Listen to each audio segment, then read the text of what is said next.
welcome to another episode of Legal Curiosity. Today we will learn about FIR and how to file an FIR. Before proceeding, I would like to announce that to make our videos more viewer friendly, I would be speaking in both Hindi and English wherever necessary. So after watching the video, please comment how I scored in speaking in Hindi and how was the overall video. Rate me out of 10 in both parameters so I could decide should I continue in English only or should I use both. Your honest reviews will surely help me. So let's start our topic.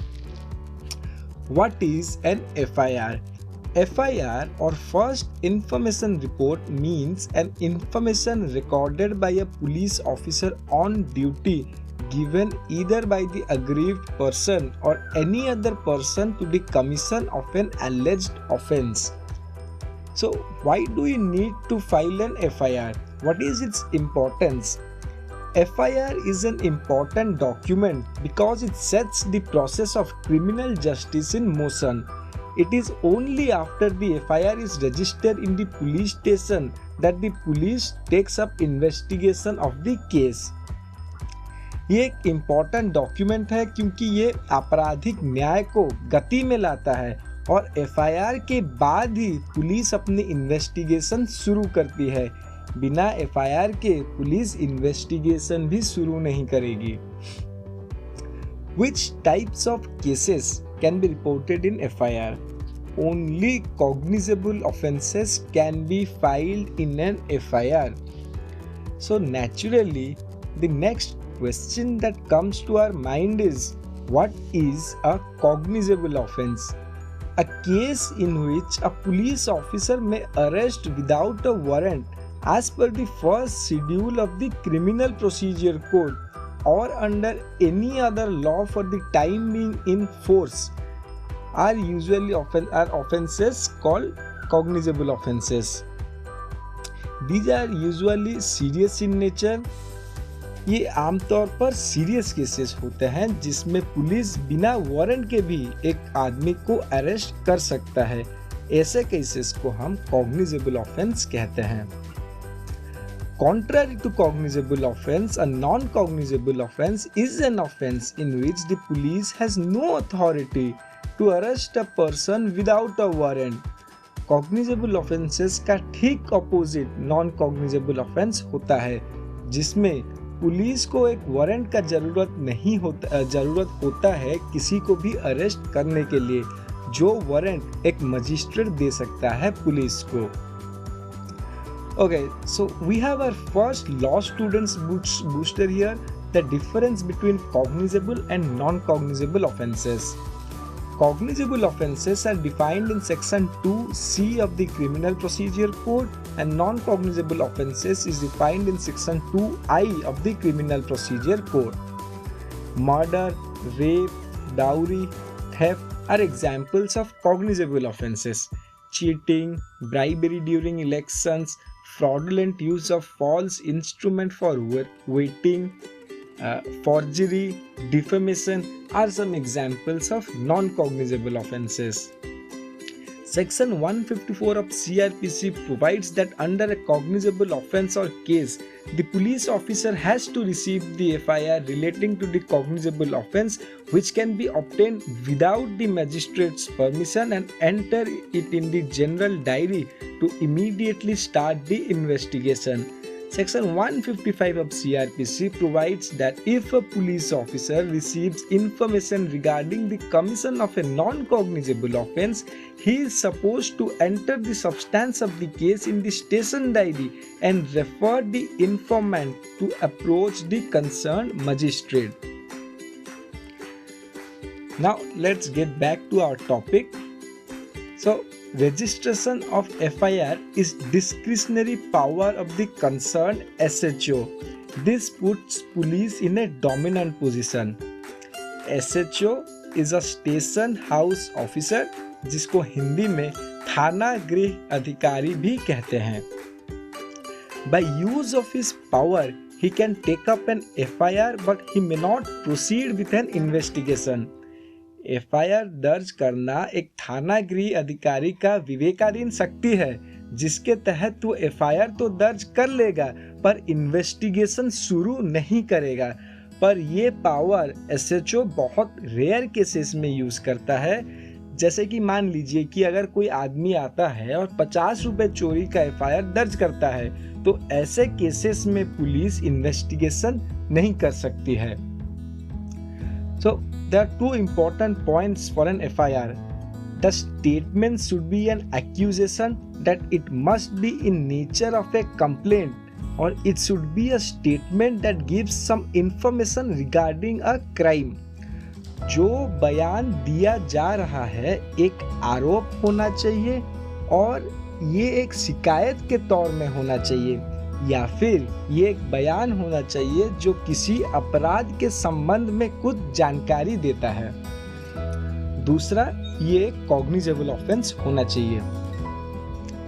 Next देखते हैं कि FIR कौन file कर सकता है। एक पीड़ित, एक गवाह या फिर घटना का ज्ञान रखने वाला कोई भी व्यक्ति एफआईआर दर्ज करवा सकता है। So next is the steps to file an FIR. Go to the nearest police station where the offense was committed. It is highly recommended to go to a police station at the earliest. The time of reporting of an FIR has its own consequences. सबसे पहली बात, जितना जल्दी हो सके जहाँ पे अपराध हुआ उसके नज़दीकी पुलिस स्टेशन में जाकर पुलिस को सारी बातें बताइए। टाइमिंग का बहुत इम्पोर्टेंस है जब बात कोर्ट में पहुंचेगी। अगर आप 6 घंटे के अंदर रिपोर्ट करते हैं तो आप पे कोई शक नहीं जाएगा। अगर आप 12 घंटे के बाद रिपोर्ट करते हैं और आपका एविडेंस उतना स्ट्रॉन्ग नहीं है, तब आरोपी का जो पहला डिफेंस होता है कोई भी केस में कि ये एक झूठा केस है, तो जब एफआईआर 12 घंटे के बाद दिया जाता है तो आरोपी का ये आर्ग्यूमेंट को पूरी तरह से खारिज नहीं किया जा सकता।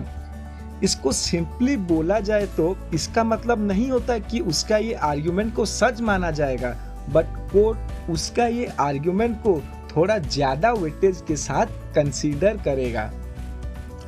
सीआरपीसी का धारा 154 के तहत सेक्शन 154 ऑफ सीआरपीसी, कोई भी आदमी जब कोई कॉग्निजेबल ऑफेंस के बारे में पुलिस को सूचना देती है तब पुलिस को कंपल्सरीली उसको एज एन एफआईआर ट्रीट करना पड़ेगा, उनको रिकॉर्ड बुक में रजिस्टर करना पड़ेगा। ये both oral and written FIR के लिए लागू होता है। यदि कोई मौखिक शिकायत या वर्बल कंप्लेंट की जाती है तो ये एफआईआर दर्ज कराने वाले प्राधिकरण या अथॉरिटी का कर्तव्य है कि वो इसे लिखित में परिवर्तित करे। ये उनका रिस्पॉन्सिबिलिटी होता है।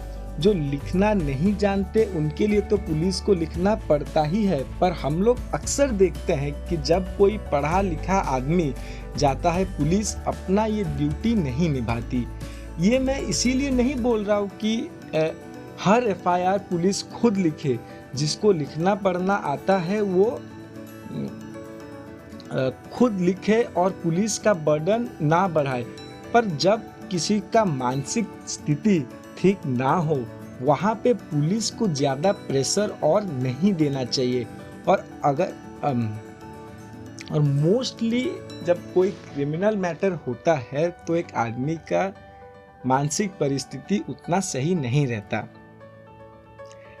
अगला, अगर आप रिटर्न कंप्लेन देते हैं तो आपको 2 कॉपी लेना पड़ेगा, एक पुलिस स्टेशन में रहेगा और दूसरा आपको लौटा दिया जाएगा।